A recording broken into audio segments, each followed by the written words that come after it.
gravel cycling brings back a lot of those feelings and memories of freedom and adventure. That's why I pursue it, you know.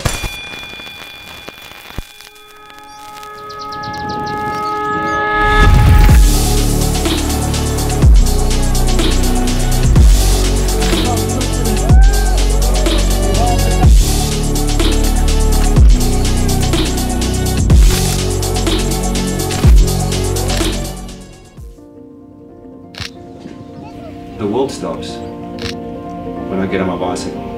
I don't have to think.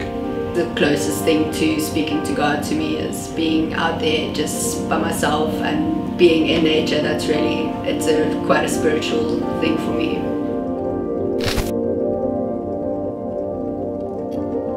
Alles gaan oor hierdie ding. As jy wil iets bereik, jy sit jou kop op 'n ding, jy sê vir jouself, ek wil nou 'n verandering maak. En dan moet jy in jou kar klim en jy moet Cederberg toe ry, dan kom doen jy dit.